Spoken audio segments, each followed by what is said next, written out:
Assalamualaikum warahmatullahi wabarakatuh. Tepangkeun wasta puntiar Alia Tunisa ti prodi PBSD semester 3. Di dieu tiar bade nyumponan salah sahiji tugas mata kuliah nyaeta pendidikan bahasa Sunda berbasis ilmu teknologi.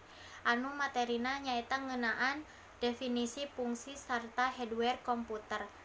Langsung wae ka materi nu kahiji nyaeta definisi komputer. Secara umum wangunan komputer nyaeta salah sahiji perangkat elektronik anu bisa digunakeun pikeun ngolah data sesuai jeung prosedur anu geus dirumuskeun samemehna sahingga ngahasilkeun informasi bermanfaat jeung penggunana. Definisi komputer mangrupa salah sahiji alat anu digunakeun pikeun ngolah data numutkeun prosedur anu tos dirumuskeun. Materi kadua di dieu aya definisi komputer numutkeun para ahli. Anu kahiji aya ti Robert H. Blismer nyaeta nyatakeun yen komputer nyaeta salah sahiji alat elektronik anu mampu ngalakukeun sababaraha tugas diantarana narima input, proses input tadi sesuai jeung programna, nyimpen parentah-parentah jeung hasil tina pengolahan jeung nyadiakeun output dina bentuk informasi. Nu kadua aya ti Fourie miboga pendapat yen komputer nyaeta salah sahiji alat pemroses data anu mampu ngalakukeun perhitungan ku jumlah anu gede jeung tereh kaasup operasi logika jeung aritmetika. Materi anu katilu nyaeta ngeunaan fungsi utama anu aya dina komputer. Komputer miboga 4 fungsi nyaeta nu kahiji data input. Fungsi utama nu mimiti anu dipiboga ku komputer nyaeta input. Nyaeta pikeun narima data atawa informasi ti sumber luar. Contona paling gampang tina fungsi ieu nyaeta data atawa informasi anu asalna tina aktivitas keyboard jeung klik mouse. Komputer oge bisa narima data atawa informasi tina peralatan lain atawa tina komputer lain. Nu kadua aya data processing. Fungsi utama kadua anu dipiboga komputer nyaeta ngalakukeun pemrosesan. Bahan anu diproses nyaeta data atawa informasi anu dibeunangkeun tina perangkat input tadi. Aya sababaraha macem data jeung informasi nyaeta data anu diproses ku komputer. Data anu diproses engkena ngahasilkeun output nyaeta mangrupa informasi contona saperti teks, gambar, audio, video, grafik jeung sajabana. Anu katilu aya data output.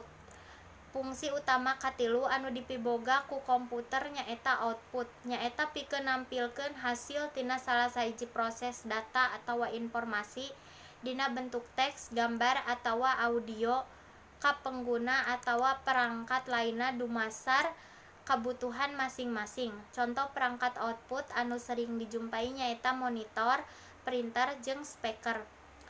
Nu kaopat data stroke.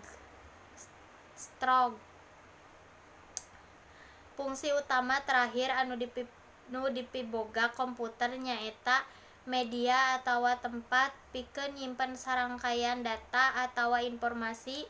Penyimpanan dialokasikeun dumasar kumaha informasi rek dipake. Aya anu disimpen dina memori utama jeung aya oge anu disimpen dina memori tambahan. Informasi anu disimpen oge dibedakeun jadi data pengguna jeung data instruksi. Materi anu kaopat nyaeta aya hardware komputer. Perangkat keras komputer atawa hardware nyaeta salah sahiji komponen fisik dina komputer anu digunakeun ku sistem pikeun ngajalankeun parentah anu geus diprogramkeun atawa dina artian singkatna salah sahiji komponen dina komputer anu bisa disentuh, dilihat, jeung diraba. Numutkeun pendapat ahli James O'Brien, wangunan hardware mangrupa sadaya komponen atawa peralatan fisik anu digunakeun dina pemrosesan informasi saperti CPU, RAM, monitor, mouse, keyboard, printer, scanner, jeung sajabana. Nu kadua dina hardware aya jenis-jenis hardware dumasar fungsi. Nu kahiji aya input device, perangkat input atau masukan. Jenis perangkat keras komputer ieu miboga fungsi pikeun ngasupkeun data atawa informasi dina bentuk teks, gambar, video, jeung audio ka komputer. Aya sababaraha contoh hardware anu kaasup input device saperti keyboard, mouse, pen, mikrofon, webcam, joystick, jeung sajabana. Nu kadua aya proses device atau hardware perangkat proses.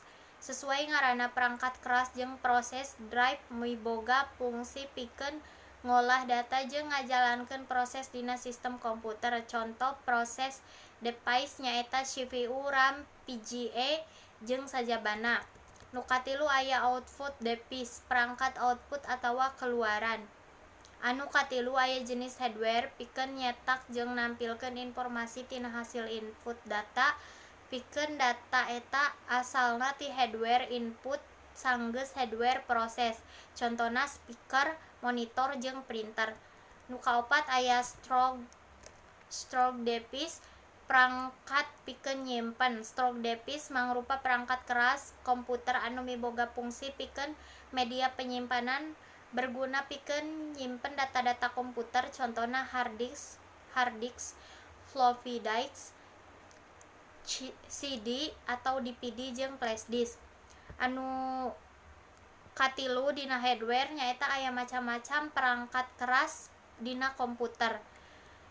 Nu kahiji aya CPU, nu kadua mainboard atau motherboard, nu katilu aya monitor, nu kaopat keyboard, nu kalima mouse, nu kagenep RAM, anu katujuh hard disk, nu kadelapan prosesor, nu kasalapan power supply, nu kasapuluh VGA card atau video card.